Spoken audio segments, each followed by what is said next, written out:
الحمد لله رب العالمين والصلاة والسلام على سيد الأنبياء والمرسلين وعلى صحبه ومن تبعهم بإحسان إلى يوم الدين وبعد. أعوذ بالله من الشيطان الرجيم.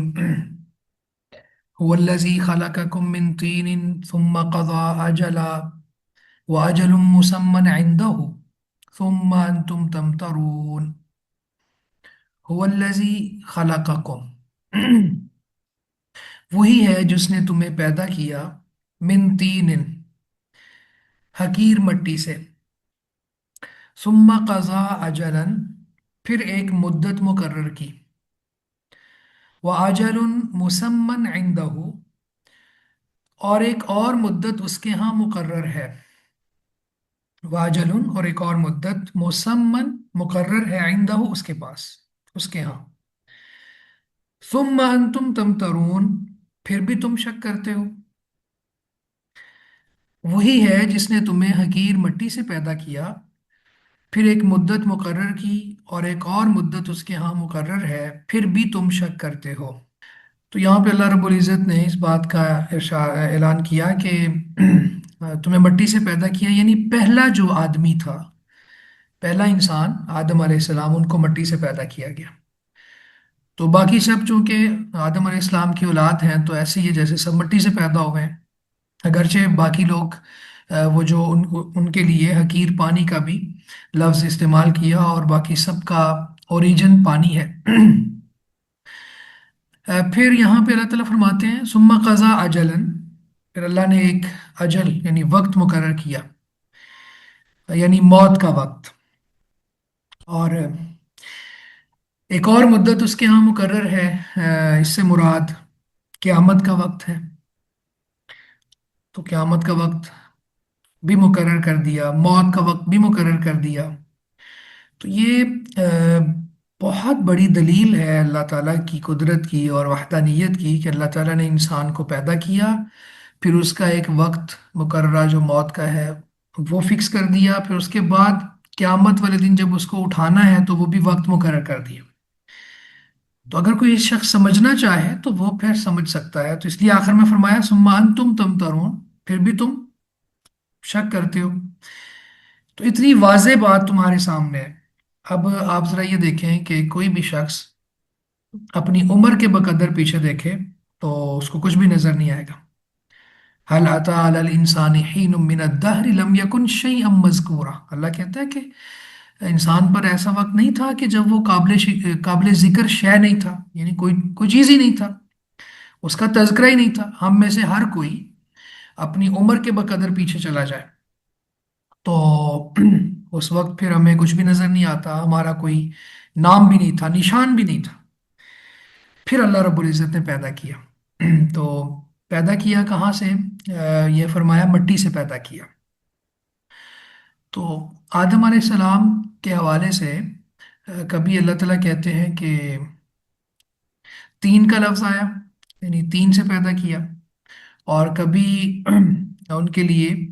سلسال کا لفظ آتا ہے، یعنی تین کا، سلسال کا. تو اصل میں آپ یوں سمجھ لیں کہ یہ جو تین ہے نا، یہ اس کو کہتے ہیں التراب المبلول، گیلی مٹی،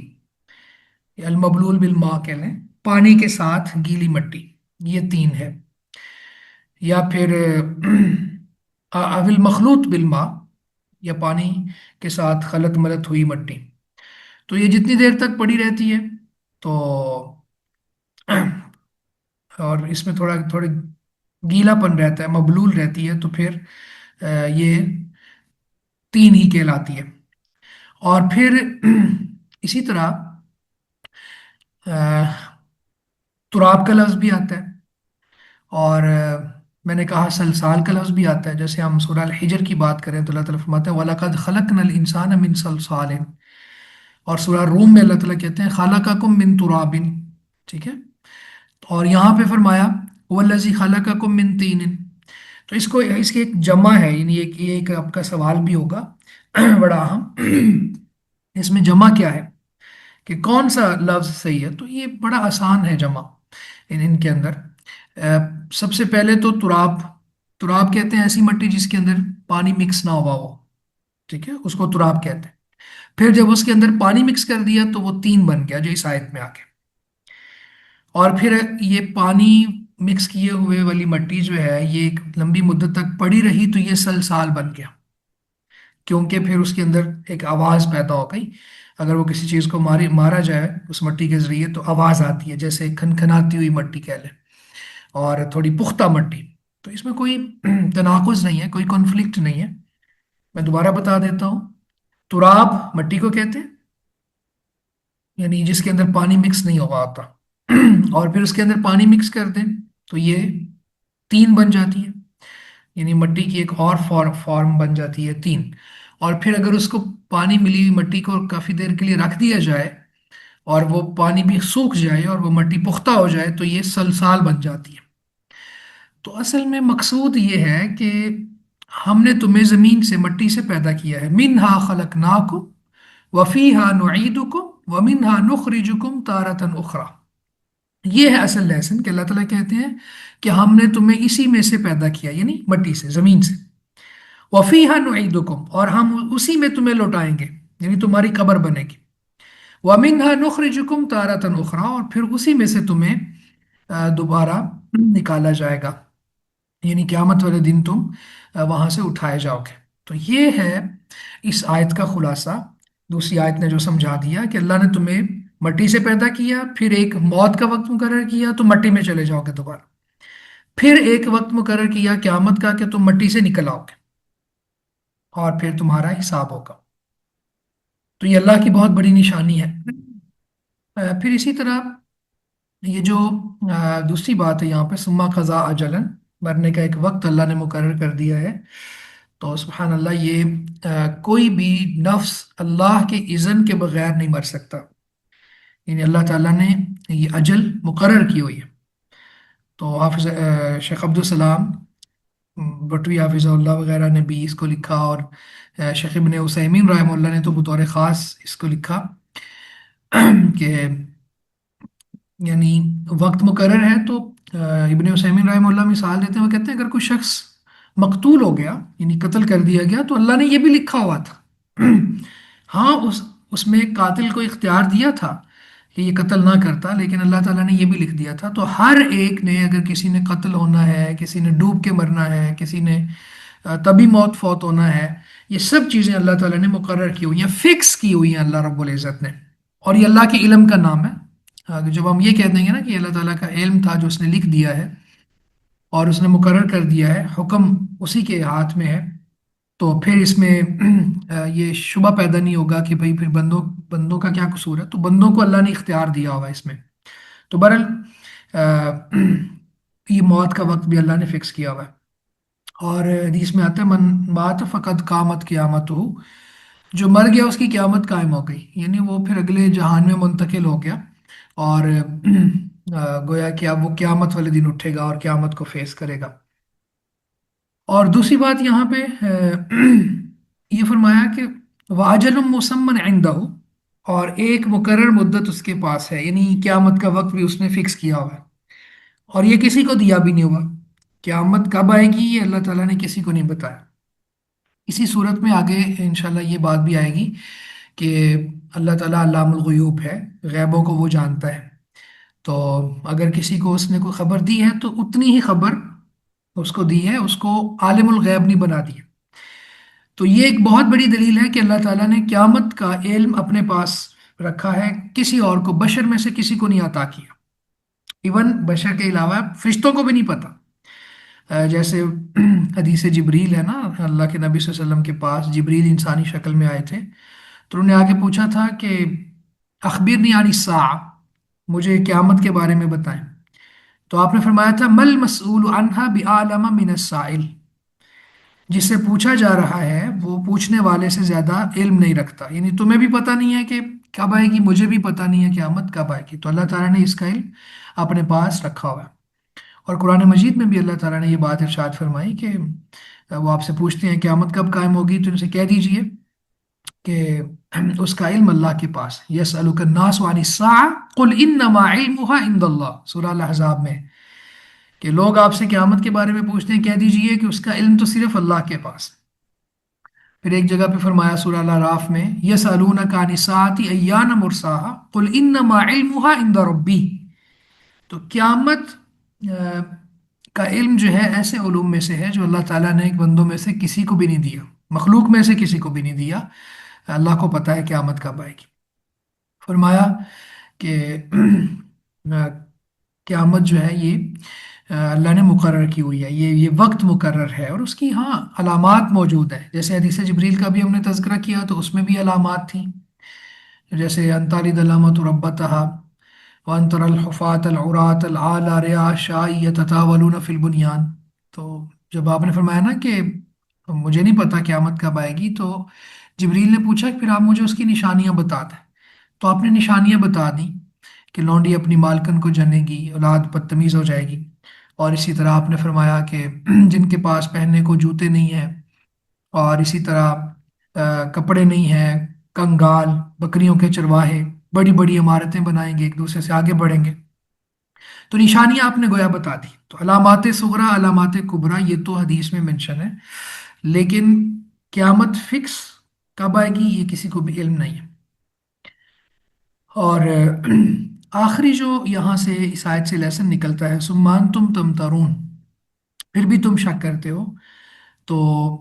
یہ ایسے لوگ جو غفلت میں پڑے ہوئے ہیں یا پھر شک کر رہے ہیں قیامت کے حوالے سے، ان کو اس طرح سے زجر اور توبیخ یعنی ڈانٹا جا سکتا ہے، جیسے فرمایا نا ثم انتم تمترون، پھر بھی تم شک کرتے ہو، تو یہ ایک طرح سے ڈانٹ ہے کہ تم گمراہ ہو تو گمراہی میں رہو، لیکن یہ ہو کر رہے گا۔ وَهُوَ اللَّهُ فِي السَّمَاوَاتِ وَفِي الْأَرْضِ، وَهُوَ اللَّهُ فِي السَّمَاوَاتِ، اور وہی ایک اللہ ہے آسمانوں میں، وَفِي الْأَرْضِ، اور زمین میں، اور آسمانوں میں اور زمین میں وہی اللہ ہے۔ یعلم سرکم و جہرکم، تمہارے چھپے اور تمہارے کھلے کو جانتا ہے۔ سرکم تمہارے راز، سیکرٹس، و جہرکم اور تمہاری واضح باتیں، ظاہری باتیں، تو تمہاری پوشیدہ چیزوں کو اور تمہارے ظاہری احوال کو جانتا ہے۔ وَيَعْلَمُ مَا تَكْسِبُونَ، اور وہ جانتا ہے جو تم کماتے ہو۔ اور آسمانوں اور زمین میں وہی اللہ ہے، تمہارے چھپے اور تمہارے کھلے کو جانتا ہے، اور جانتا ہے جو تم کماتے ہو۔ اصل میں یہاں پہ اس آیت میں اللہ تعالیٰ کے کمال قدرت کو اور کمال علم کو ثابت کیا گیا ہے۔ یعنی پچھلی آیت کو بھی اگر ہم ساتھ ملا لیں تو اس میں تو پیدا کرنے کی بات تھی، تو کمال قدرت تھی کہ مٹی سے ایک انسان بنا دیا خوبصورت، اور پانی کے اوپر کاریگری کر کے خوبصورت انسان بنا دیا، یہ کمال قدرت تھی۔ اور یہاں پہ کمال علم ہے کہ اللہ تعالیٰ تمہاری چھپی ہوئی باتوں کو بھی جانتا ہے، تمہاری کھلی ظاہر باتوں کو بھی جانتا ہے۔ تو یعنی وہی اللہ ہے جو آسمان اور زمین میں آ، اس کو اللہ کے نام سے پکارا جاتا ہے۔ اس کا قطعاً معنی یہ نہیں ہے کہ وہ ہر جگہ موجود ہے، یعنی یہ کہنا کہ آسمانوں اور زمین میں وہی اللہ ہے، اس کا معنی یہ نہیں ہے کہ وہ آسمانوں میں بھی ہے اور زمین میں بھی ہے، اپنے ذات کے اعتبار سے ہر جگہ پر موجود ہے، یہ عقیدہ ٹھیک نہیں ہے، یہ قرآن کریم کے خلاف ہے۔ الرحمن علی العرش استویٰ، رحمان عرش پر مستوی ہے، یہ بات بھی آگے تفصیلاً آئے گی۔ تو اس کا مطلب یہ ہے کہ وہ آسمانوں کے اندر بھی ایک ہی معبود ہے، زمین والوں کے لیے بھی ایک ہی معبود ہے، ٹھیک ہے۔ تو اللہ، اگر ہم اس کو دیکھیں، جو اللہ ہے یہ الہ سے ہے نا، الہ سے مشتق ہے، تو معنی کیا ہوگا؟ یعنی الوہیت سے ہے، وَأَصْلُهُ الْإِلَہ، کہ اللہ تعالیٰ کے جتنے بھی نام ہیں وہ اس میں جامد اللہ عز و جل ان میں سے سب سے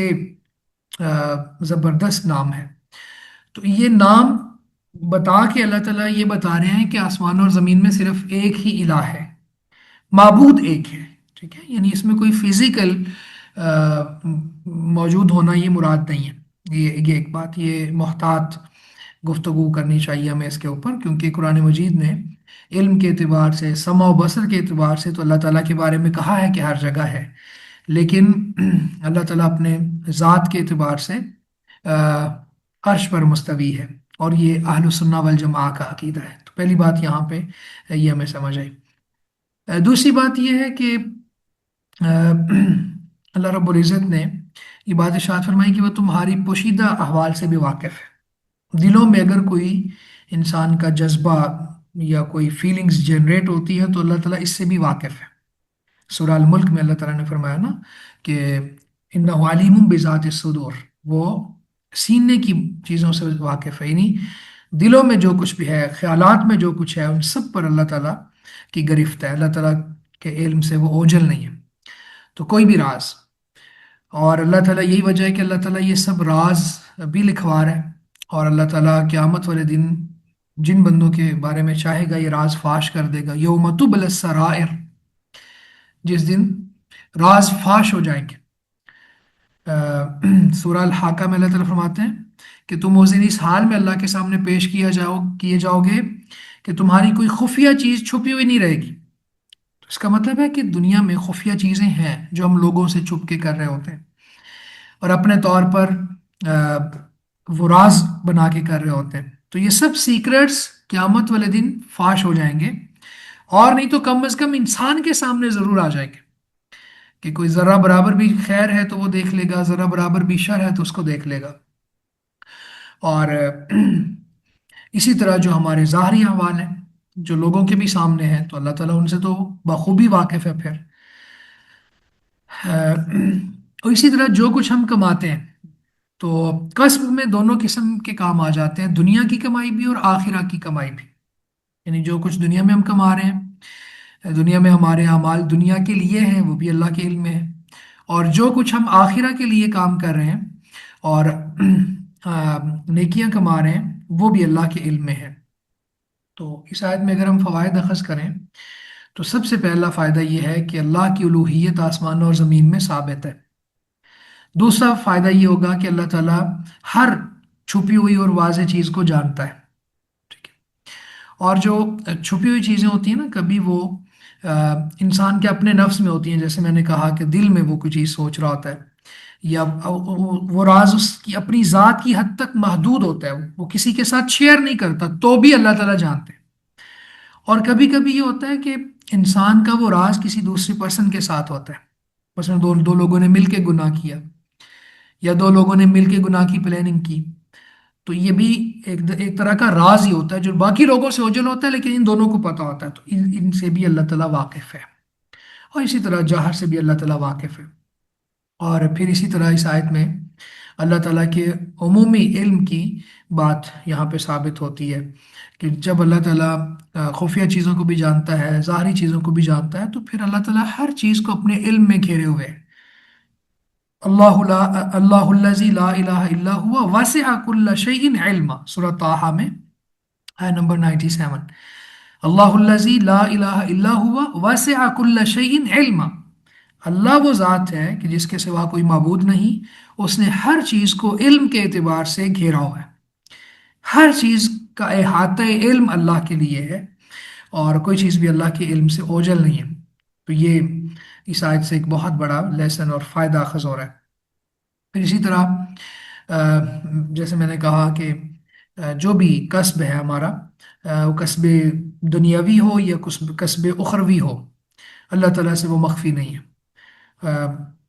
جو چیز کوئی حرام کماتا ہے تو اس کا مطلب ہے یہاں پہ انسان کی جو ارننگز ہیں وہ حرام ہوں گی تو بھی اللہ تعالیٰ کے علم میں ہے۔ تو گویا کہ یہاں سے ہمیں ایک سبق مل رہا ہے کہ ہمیں حلال وے سے کمانا چاہیے، حرام ارننگز نہیں کرنی چاہیے۔ تو یہ ایک تربیتی فائدہ یہاں سے ہمیں مل رہا ہے۔ وَمَا تَأْتِيهِم مِّنْ آيَةٍ مِّنْ آيَاتِ رَبِّهِمْ إِلَّا كَانُوا عَنْهَا مُعْرِضِينَ۔ وَمَا تَأْتِيهِم، اور نہیں آتی ان کے پاس، من آیت من آیات ربہم، ان کے رب کی نشانیوں میں سے کوئی نشانی، الا کانوا عنہا معرضین، مگر وہ اس سے منہ پھیرنے والے ہوتے ہیں، اعراض کرنے والے ہوتے ہیں۔ اور ان کے پاس ان کے رب کی نشانیوں میں سے کوئی نشانی نہیں آتی مگر وہ اس سے منہ پھیرنے والے ہوتے ہیں۔ یہاں پہ نشانی سے مراد کیا ہے یہ سمجھ لیں۔ اصل میں آیات کا معنی دو طرح سے ہے۔ ایک ہے اللہ کے احکامات، تو ان کو بھی آیات کہا جاتا ہے، جیسے ہم آیات پڑھ رہے ہیں قرآن مجید کی آیات میں اللہ رب العزت نے یہ چیزیں بیان کی ہیں۔ اور دوسرا آیات کا معنی معجزات، وہ نشانیاں جو معجزات ہیں، ٹھیک ہے۔ جیسے اقتربت الساعۃ وانشق القمر، ٹھیک ہے، اور بھی بہت سی نشانیاں ہیں جن کا لوگوں نے مشاہدہ کیا، جو بھی معجزات تھے۔ تو دونوں طرح کی آیات، اللہ تعالیٰ کے احکامات اور معجزات، جب بھی ان کے پاس آتے تو یہ مکذبین جو ہیں ان کا طریقہ کار کیا ہوتا کہ وہ جھٹلاتے، وہ نہیں مانتے تھے۔ اور یہ پہلے بھی رہا ہے، یعنی کوئی بھی نبی جو اس دنیا میں تشریف لایا تو اللہ تعالیٰ نے اس کو بہت سی آیات دی، بہت سی نشانیاں دی، معجزات دیے، احکامات دیے، تو ان امتوں نے بھی جھٹلا دیا۔ تو آخری نبی کے ساتھ بھی یہی معاملہ ہوگا کہ آپ کے پاس جو بھی کوئی نشانی آتی ہے تو یہ مشرکین عرب، مشرکین مکہ بطور خاص، اور مکذبین کافرین یہ اس کو جھٹلا دیتے ہیں اور اس سے اعراض کرتے ہیں، اس سے منہ پھیر لیتے ہیں، مطالبہ بھی خود کرتے ہیں۔ تو یہاں پہ ایک بات تو یہ سمجھ آئی کہ ان لوگوں کا عناد دیکھیں، دشمنی دیکھیں اللہ کے نبی صلی اللہ علیہ وسلم کے ساتھ، کہ جب بھی ان کے پاس کوئی نشانی آتی ہے ان کے رب کی طرف سے تو وہ پھر اس کا انکار کر دیتے۔ پہلی بات کیا ہے، نشانیاں دو طرح کی ہیں۔ دوسری بات یہ ہے کہ ان کا عناد اور دشمنی کتنی سخت ہے۔ تیسری بات یہاں پہ اس آیت میں یہ ہے کہ ربوبیت کفار کے لیے بھی ثابت ہے۔ اب دیکھیں ذرا، کافروں کی بات ہو رہی ہے، لیکن من آیات ربہم، ان کے رب کی نشانیاں، تو اللہ ان کا بھی رب ہے۔ تو اس اعتبار سے ہم ربوبیت کو، اللہ تعالیٰ کی ربوبیت کو دو چیزوں میں منقسم کر سکتے ہیں، یعنی دو کیٹیگریز میں ڈیوائڈ کر سکتے ہیں، عام اور خاص۔ تو جو اس کی خاص ربوبیت ہے تو وہ اس کے اولیاء کے لیے ہے، ٹھیک ہے، اور انبیاء کے لیے ہے، فرما برداروں کے لیے ہے، جیسے اللہ تعالیٰ فرماتا ہے ثم اورثنا الکتاب الذین اصطفینا من عبادنا تبارک اللہ، تبارک الذی نزل الفرقان علی عبدہ۔ عبودیت بھی آ، دو طرح کی ہے، چونکہ ربوبیت دو طرح کی ہے تو پھر عبودیت بھی دو طرح کی ہو جائے گی۔ تو اس کو سمجھنا آسان ہو جائے گا کہ اللہ تعالیٰ اپنے خاص بندوں کا رب ہے، یہ ربوبیت خاصہ ہے، عبودیت خاصہ ہے کہ خاص بندے اللہ کے بندے ہیں۔ اور دوسرا ہے عام۔ تو عام کا معنی کیا ہے، کافر بھی جو ہیں ان کا بھی اللہ تعالیٰ رب ہے اور وہ بھی اللہ کے بندے ہیں۔ ان کل من فی السماوات والارض الا آتی الرحمن عبدا، سورہ مریم میں اللہ فرماتے ہیں کہ جو کچھ بھی زمین و آسمان میں ہے وہ رحمان کے لیے عبد ہے۔ تو یہ عبودیت عامہ ہے۔ تو اللہ تعالیٰ گویا کہ کافروں کا بھی رب ہے، لیکن جو ربوبیت خاصہ ہے وہ صرف مومنین کو حاصل ہے۔ پھر یہاں پہ یہ بات بھی سمجھ لینی چاہیے کہ بعض لوگ اللہ کی آیات سے اعراض کرتے ہیں، اور یہ کفار کا خاصہ ہے، کفار کا طرز عمل ہے۔ اگر کوئی اور شخص بھی اس طرز عمل کے اوپر جائے گا تو اس کو پھر ہدایت نہیں ملے گی۔ یعنی آپ دیکھیں سورہ الانعام میں ہی آگے چل کے 110 نمبر آیت میں ہے وَنُقَلِّبُ أَفْئِدَتَهُمْ وَأَبْصَارَهُمْ كَمَا لَمْ يُؤْمِنُوا بِهِ أَوَّلَ مَرَّةٍ۔ پہلی مرتبہ اگر کوئی اللہ کی آیات کا انکار کر دے، اللہ کی نشانیوں کو نہ مانے، تو پھر اللہ تعالیٰ کہتے ہیں ہم ان کے دلوں اور ان کی آنکھوں کو بدل دیتے ہیں، پھر ہدایت نہیں ملتی ان کو۔ تو یہ اعراض کا گناہ ہے اور اس کا نقصان ہے اور اس کی بری تاثیر ہے یہ کہ جو کوئی اللہ کے احکامات سے اعراض کرتا ہے پھر اس کو ہدایت کی توفیق سلب ہو جاتی ہے۔ اور کما لم یؤمنوا به اول مرۃ ونذرهم فی طغیانہم یعمہون، کہ ہم ان کی سرکشی میں ان کو بھٹکتا ہوا، بہکتا ہوا چھوڑ دیتے ہیں کہ اسی میں وہ منہ مار رہے ہوتے ہیں۔ تو اس کا مطلب یہ ہوا کہ انسان کو جب بھی رسول اللہ صلی اللہ علیہ وسلم کی کوئی حدیث مل جائے یا اللہ تعالیٰ کی طرف سے کوئی آیت مل جائے، کوئی حکم ربی آ جائے، تو اس کو فوراً دل سے تسلیم کر لینا چاہیے۔ پہلی مرتبہ اعراض کی یہ بے برکتی ہے کہ ایک وقت آتا ہے کہ اللہ تعالیٰ اس سے پھر ہدایت کی توفیق چھین لیتے ہیں، جو میں نے سورہ الانعام کی ایک آیت کی روشنی میں آپ کے سامنے بتایا۔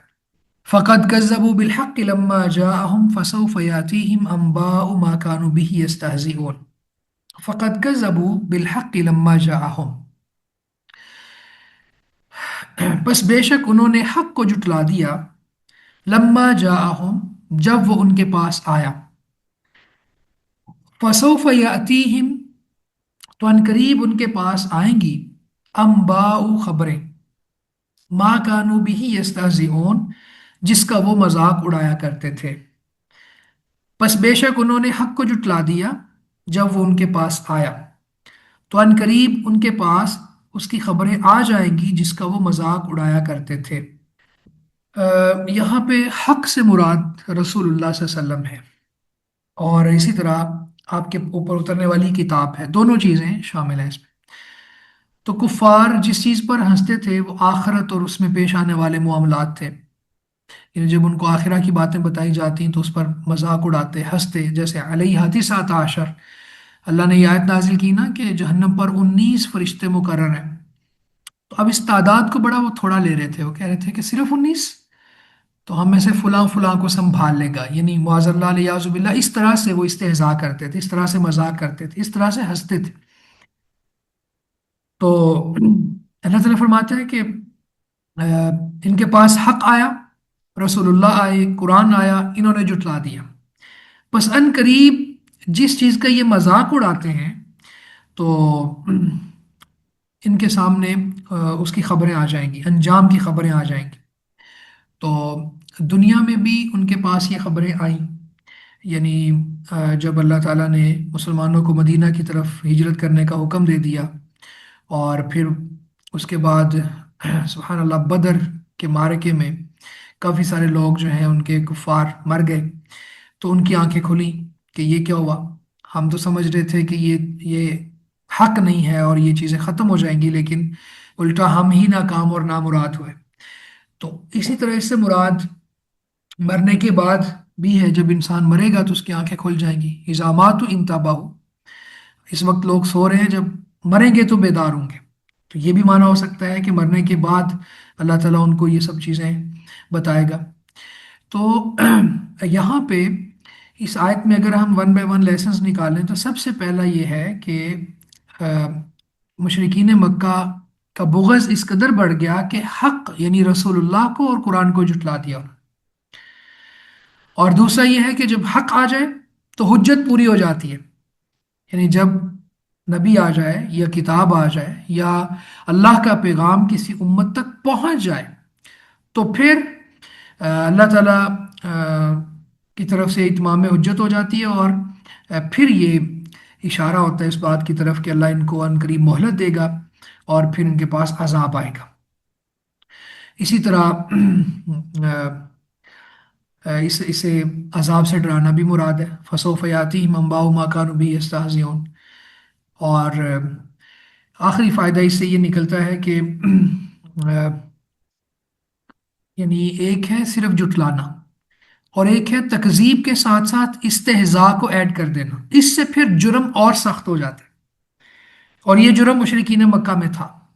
پہلی امتوں میں بھی تھا، لیکن یہاں مشرکین مکہ میں بھی یہ بدرجہ اتم پورا تھا علیہ باللہ، کہ ایک ہے صرف تکذیب اور ایک ہے تکذیب کے ساتھ ساتھ استہزاء، یعنی مذاق کرنا۔ مذاق کیا ہوتا ہے؟ کہ دوسرے کو حقیر سمجھنا اور تکالیف دینے کے لیے طرح طرح کی باتیں کرنا۔ اب نبی مکرم صلی اللہ علیہ وسلم آخرہ کے حوالے سے جب ان کو گائیڈ لائن دیتے اور اللہ کی وحی پڑھ کے سناتے تو وہ اس کو بطور مذاق لے لیتے، تو یہ ان کا بہت بڑا جرم تھا، یہ بہت بڑا سنگین جرم۔ اب دیکھیں ایک بندہ نماز نہیں پڑھتا تو یہ بھی جرم ہے، یہ چھوٹا جرم نہیں ہے، بہت بڑا جرم ہے۔ اگر وہ جان بوجھ کے وہ نماز چھوڑ دیتا ہے تو یہ نماز چھوڑنا یہ قتل سے بڑا گناہ ہے، ابن قیم رحمہ اللہ کی عبارت میں ہے کہ یہ قتل سے بڑا جرم ہے اور یہ زنا سے بڑا جرم ہے۔ اچھا، ایک بندہ ہے وہ نماز نہیں پڑھتا اور ساتھ نماز کو مذاق کے طور پر بھی لیتا ہے، وہ کہتا ہے مجھے جم جانا منظور ہے، یہ کیا ہے، یہ کیسی ایکسرسائز ہے؟ یعنی وہ تھوڑا سا اس کو استہزاء والے انداز میں یا مذاق والے انداز میں لے گا تو پھر اس کا جرم اور زیادہ بڑھ جائے گا۔ اولم یرو کم اہلکنا من قبلہم من قرن، اولم یرو کیا انہوں نے نہیں دیکھا، کم اہلکنا من قبلہم من قرن کہ ہم نے ان سے پہلے کتنے زمانوں کے لوگ ہلاک کر دیے، کم کتنے، اہلکنا ہم نے ہلاک کر دیے، من قبلہم ان سے پہلے، من قرن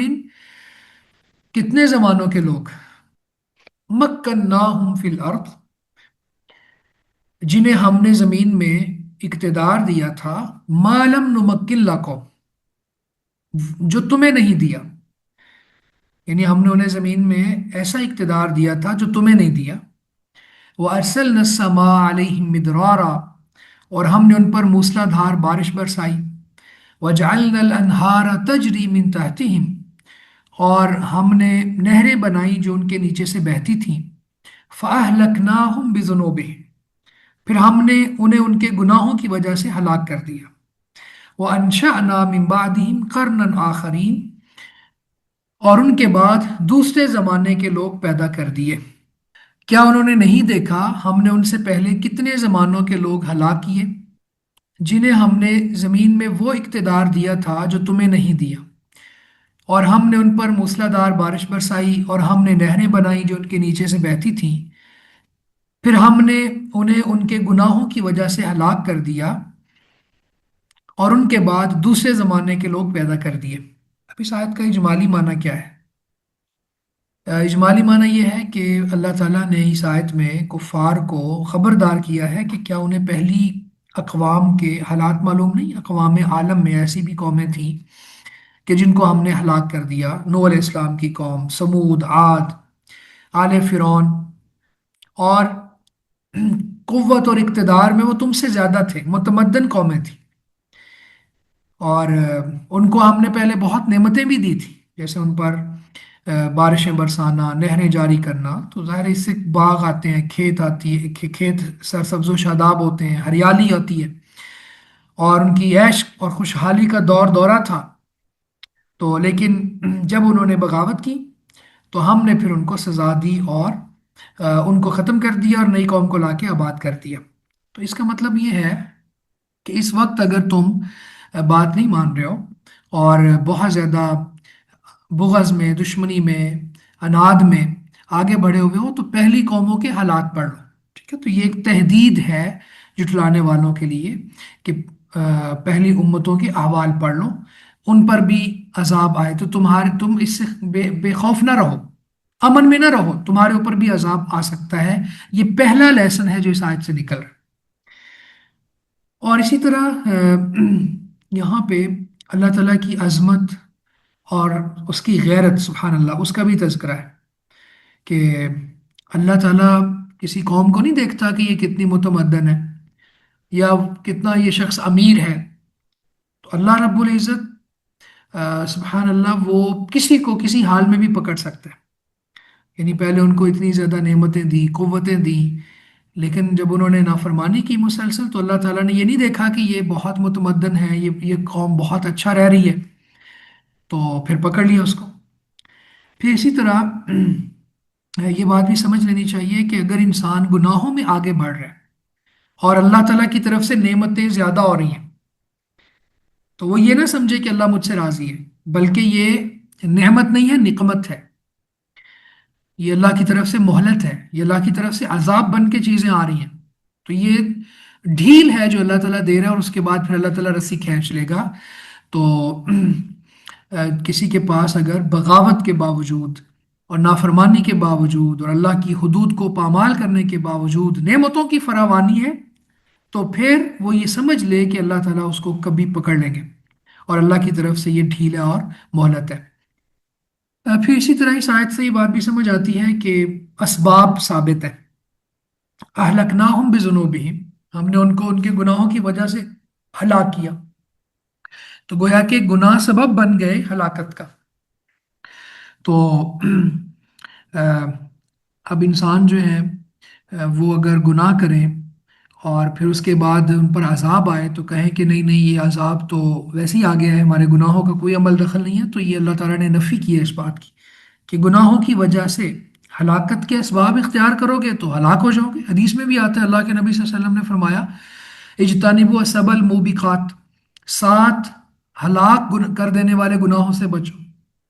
تو اس کا مطلب کیا ہے کہ وہ گناہ انسان کو ہلاک کرتے ہیں۔ اس میں اشراک باللہ، اللہ کے ساتھ شرک ہے، قتل ہے، جادو ہے، یتیم کا مال کھانا اور اس طرح سے تو اسباب ثابت ہیں۔ پھر اسی طرح آ، اللہ تعالیٰ کی کمال قدرت اور اس کی سلطنت کا پختہ ہونا یہاں پہ ثابت ہوتا ہے آخری بات سے، کہ اللہ تعالیٰ کسی بھی قوم کو ہلاک کر دے اور پھر اس کی جگہ پر نئے لوگ لا کے آباد کر دے۔ وہ جو چاہے کر سکتا ہے، یفعل ما یشاء من اہلاک و انشاء۔ اللہ تعالیٰ کسی کو ہلاک کرنا چاہے تو ہلاک کر سکتا ہے، کسی کو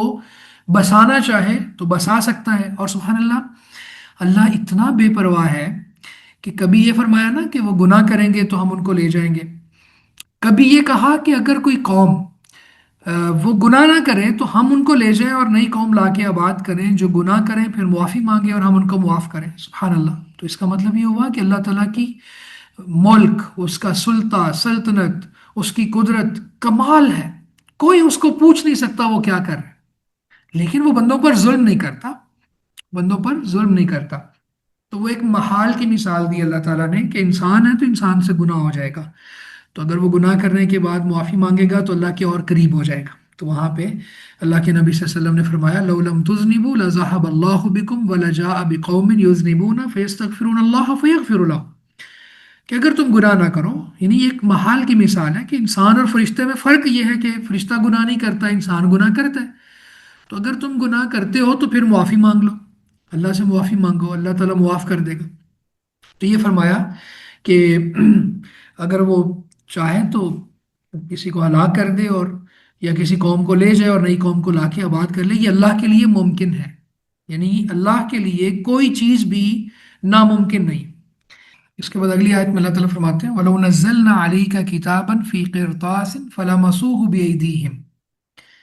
لَقَالَ الَّذِينَ كَفَرُوا إِنْ هَذَا إِلَّا سِحْرٌ مُبِينٌ۔ وَلَوْ نَزَّلْنَا عَلَيْكَ كِتَابًا، اور اگر ہم آپ کی طرف نازل کرتے کتاب، فی قرطاسٍ، کاغذ پر لکھی ہوئی، اور اگر ہم آپ پر کاغذ میں لکھی ہوئی کوئی چیز نازل کرتے، کتاب نازل کرتے، فَلَمَسُوهُ بِأَيْدِيهِمْ، پھر وہ اسے اپنے ہاتھوں سے چھوتے، لَقَالَ الَّذِينَ كَفَرُوا، تو یقیناً وہ لوگ جنہوں نے کفر کیا کہتے اِنْ هَذَا إِلَّا سِحْرٌ مُبِينٌ، یہ تو کھلے جادو کے سوا کچھ نہیں، واضح جادو کے سوا کچھ نہیں۔ اور اگر ہم آپ پر کاغذ میں لکھی ہوئی کوئی چیز اتارتے پھر وہ اسے اپنے ہاتھوں سے چھوتے، تو یقیناً وہ لوگ جنہوں نے کفر کیا یہی کہتے کہ یہ تو واضح جادو کے سوا کچھ نہیں ہے۔ تو اب یہاں پہ یہاں سے آگے ان لوگوں کا ذکر ہے جو انبیاء کے معجزات کو نہیں مانتے تھے اور ان کی کوئی نہ کوئی تعویل کر دیتے تھے اور انہیں جھٹلا دیتے تھے۔ تو اس آیت میں کفار مکہ نبی صلی اللہ علیہ وسلم سے کہتے تھے کہ آپ آسمان پر چڑھیں اور کتاب لے آئیں، ٹھیک ہے، یعنی یہ کتاب جو ہے قرآن مجید یہ تھوڑی تھوڑی کر کے نازل کیوں ہوتی ہے، ایک دم سے پوری کتاب بن کے کیوں نہیں آتی؟ اس طرح کے وہ معجزات کرتے تھے قرآن مجید کے حوالے سے۔ تو اللہ تعالیٰ اپنے نبی کو تسلی دے رہے ہیں اور کنسول کر رہے ہیں کہ آپ پریشان نہ ہوں، اگر ان پر کوئی ایسی جیسی یہ کتاب مانگ رہے ہیں، بین الدفتین، دو گتوں کے درمیان ایک پوری پراپر کتاب کاغذ میں لکھی ہوئی، ایک عادی کتاب وہ ان کے پاس آ جائے، قرطاس کہتے ہیں یعنی کتابن عادیا یدرکہ الناس، ٹھیک ہے، ایسی کتاب جو لوگوں کے ہاتھوں میں ہو، لوگ ان کو اس کو پکڑ لیں، پڑھ لیں، ایک دم سے سامنے آ جائے، حصی کتاب، تو کاغذ میں لکھی ہوئی جو ایک معروف پیٹرن ہوتا ہے۔ تو اگر پوری کتاب اس طرح آ جائے تو اللہ تعالیٰ اپنے نبی سے کہہ رہے ہیں کہ اگر ان کی یہ فرمائش پوری ہو جائے تو بھی ان کی سرکشی اور کفر کی روش نہیں بدلنے والی، یہ آسمان سے لکھی ہوئی کتاب ہم اتار دیں جسے اپنے ہاتھوں سے چھو کر صاف معلوم کر لیں کہ یہ کوئی خیالی چیز نہیں ہے، حقیقت ہے، ان کے حواس میں بھی آ جائے، یہ کہتے ہیں نا حواس خمسہ کو بہت میٹر کرتے ہیں، ہمیں چیزیں دکھاؤ،